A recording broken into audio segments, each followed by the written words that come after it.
Bulldozer Raj ഭരണഘടനാ വിരുദ്ധമാണെന്നും വീടുകൾ പൊളിച്ച് ശിക്ഷ നടപ്പാക്കരുതെന്നും ഉത്തരവിട്ട സുപ്രീം കോടതി വിധി വന്നത് കഴിഞ്ഞ മാസം നവംബർ 13-നാണ്. സ്വന്തമായൊരു വീടും മുറ്റവും ഓരോ മനുഷ്യന്റെയും ഹൃദയ കൽപ്പനയാണെന്ന ഹിന്ദി കവി പ്രദീപിന്റെ കവിത ഉദ്ധരിച്ചായിരുന്നു ആ സുപ്രധാന വിധി തുടങ്ങുന്നത്.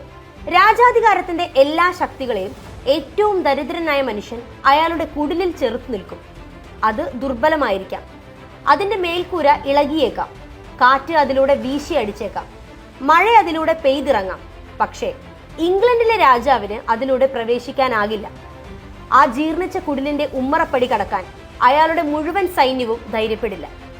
ആ രാജാവിന് നിയമത്തിന്റെ ന്യായീകരണം ഇല്ലാത്തിടത്തോളം. മുന്നറിയിപ്പുകളൊന്നും നൽകാതെ ഏകപക്ഷീയമായി ഒരു പ്രത്യേക വിഭാഗത്തിന്റെ വീടുകളും കടകളും ഇടിച്ചു നിരത്തുന്നത് സകല സീമുകളും ലംഘിച്ച് തുടർന്നപ്പോഴായിരുന്നു സുപ്രീം കോടതി ഇടപെട്ട് ഇത് അവസാനിപ്പിക്കണമെന്നും ബുൾഡോസർ രാജ് ഭരണഘടനാ വിരുദ്ധമാണെന്നും വീടുകൾ പൊളിച്ച് ശിക്ഷ നടപ്പാക്കുന്നത് അനുവദിക്കില്ലെന്നും ഉത്തരവിട്ടത്. എന്നാൽ ആ കോടതി വിധികൾക്ക് പുല്ലുവിലയാണ് ഉത്തർപ്രദേശിലെ യോഗി ആദിത്യനാഥ് സർക്കാർ നൽകിയത്.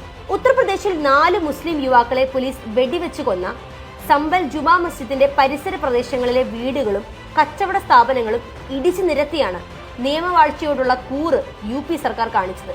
അതും കോടതി വിധി വന്ന് 1 മാസം മാത്രം പിന്നിടുമ്പോൾ. സുപ്രീം കോടതി വിധിയെ മറികടന്ന് ഇടിച്ചു നിരപ്പാക്കലിന് നേതൃത്വം കൊടുത്തതാകട്ടെ സബ് ഡിവിഷണൽ മജിസ്ട്രേറ്റും. കയ്യേറ്റത്തിന്റെ പേരും പറഞ്ഞ് ബുൾഡോസർ കയറ്റി ഇറക്കിയ പല കെട്ടിടങ്ങളുടെ ഉടമകൾക്കും മുൻകൂട്ടി നോട്ടീസ് കിട്ടിയിട്ടില്ല. ഇനി നോട്ടീസ് കിട്ടിയവർക്കാകട്ടെ കോടതിയെ സമീപിക്കാനോ വാദമുന്നയിക്കാനോ ഉള്ള സമയവും നൽകിയിട്ടില്ല. പൊതുസ്ഥലങ്ങൾ കയ്യേറിയുള്ള അനധികൃത നിർമ്മാണം പൊളിക്കാനുള്ള വിശദമായ മാർഗരേഖ സുപ്രീം കോടതി കഴിഞ്ഞ മാസം പുറപ്പെടുവിച്ചിരുന്നു. കൃത്യമായി നോട്ടീസ് നൽകണമെന്നും മറുവാദത്തിന് സമയം കൊടുക്കണമെന്നും മാർഗരേഖയിൽ വ്യക്തമായി പറഞ്ഞിട്ടുണ്ട്. ക്രിമിനൽ കേസുകളിൽ ശിക്ഷിക്കപ്പെടുന്നവരുടെയോ പ്രതികളാകുന്നവരുടെയോ വീടുകളോ കെട്ടിടങ്ങളോ പ്രതികാര നടപടിയായി പൊളിക്കുന്നതും കോടതി വിലക്കിയിരുന്നു. പക്ഷേ പുതിയ ഇന്ത്യയിൽ അത്തരം യുക്തികൾക്കൊന്നും പ്രസക്തിയില്ല.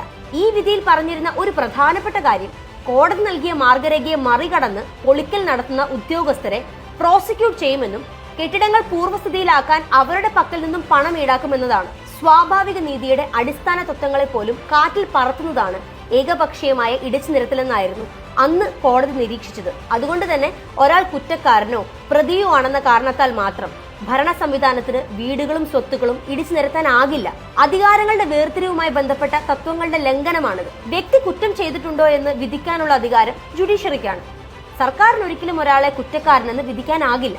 മതിയായ രേഖകളില്ലാതെ കോടതി ഉത്തരവിന് കാത്തു നിൽക്കാതെ തികച്ചും പക്ഷപാതപരമായി അനധികൃത കയ്യേറ്റം ഒഴിപ്പിക്കൽ എന്ന പേരിൽ ദളിത് പിന്നോക്ക വിഭാഗങ്ങളുടെ പിന്നോക്ക മുസ്ലിങ്ങളുടെ വീടുകളും കടകളും തകർക്കുക എന്നതാണ് സംസ്ഥാനങ്ങളിലെയും കേന്ദ്രങ്ങളിലെയും BJP സർക്കാരിന്റെ ബുൾഡോസർ രാജ്. പേടിപ്പിക്കുന്ന ഈ ആക്രമണത്തിന് ഏറ്റവും കൂടുതൽ ഇരയാകേണ്ടി വന്നവർ രാജ്യത്തെ മുസ്ലിങ്ങളും ദളിതരുമായിരുന്നു.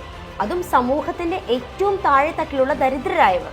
2 വർഷത്തിനിടെ 1.5 ലക്ഷത്തിലേറെ വീടുകൾ രാജ്യത്തിന്റെ വിവിധ ഭാഗങ്ങളിൽ ബുൾഡോസർ ഉപയോഗിച്ച് തകർത്തെന്നാണ് കണക്കുകൾ സൂചിപ്പിക്കുന്നത്.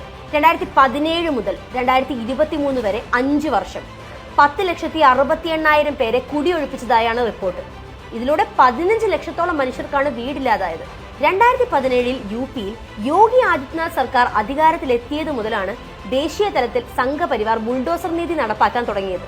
ഉത്തർപ്രദേശിന് ശേഷം ഗുജറാത്തിലും മധ്യപ്രദേശിലും ഹരിയാനയിലും ബുൾഡോസർ രാജ് നടപ്പിലാക്കി. വ്യാജ പ്രചാരണങ്ങളാൽ നിർമ്മിച്ചെടുത്ത കലാപങ്ങൾക്ക് ശേഷം പ്രദേശത്തെ ഒരു വിഭാഗത്തിന്റെ വസ്തുവകകളെ തെരഞ്ഞു പിടിച്ച് തരിപ്പണമാക്കുന്നു എന്നതാണ് ബുൾഡോസർ രാജിൽ കണ്ടുവരുന്ന ഒരു കോമൺ പാറ്റേൺ. കുറ്റാരോപണത്തിന് തൊട്ടു പിന്നാലെ വീട് തകർക്കപ്പെടുന്ന കുറ്റാരോപിതരുടെ പൗരാവകാശങ്ങൾ മാത്രമല്ല, അതുമായി ബന്ധമില്ലാത്ത സ്ത്രീകളും കുട്ടികളും അടങ്ങുന്ന മനുഷ്യർ ഒരൊറ്റ രാത്രിയിൽ അനാഥരായി തെരുവിൽ പകച്ചു നിൽക്കുന്നത് എന്തുതരം സമൂഹമാണ് നമ്മുടേതെന്ന ചോദ്യം കൂടിയാണ് ഉയർത്തുന്നത്. പൗരരുടെ വീടുകളെ സംരക്ഷിക്കാനുള്ള അവകാശം അവരുടെ മൗലികാവകാശമായ രാജ്യത്താണ് മനുഷ്യരഹിതമായ ഈ അതിക്രമം നിർബാധം തുടരുന്നത്. കലാപങ്ങളിലൂടെയുള്ള നിരപ്പാക്കൽ കഴിഞ്ഞാൽ വികസനത്തിന്റെ പേരിലാണ് ഏറ്റവും കൂടുതൽ ഇടിച്ചു നിരത്തൽ നടന്നത്.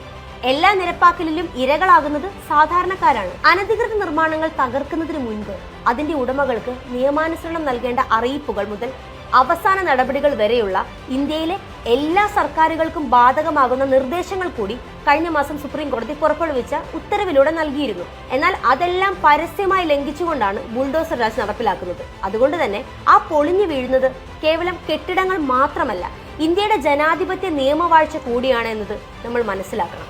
സാമൂഹ്യമായും സാമ്പത്തികമായും ഇതിനോടൊപ്പം തന്നെ ഏറ്റവും പിന്നാക്കം നിൽക്കുന്ന സാമൂഹ്യ വിഭാഗങ്ങളെ ബുൾഡോസർ ഉപയോഗിച്ച് ഒരിക്കൽ കൂടെ പുറന്തള്ളുന്ന ഈ ബുൾഡോസർ രാജ് ഇന്ത്യ എന്ന ജനാധിപത്യ മതേതര ഭരണഘടനാ റിപ്പബ്ലിക് നേരിടുന്ന ഏറ്റവും സങ്കീർണമായ വെല്ലുവിളിയായി മാറുകയാണ്.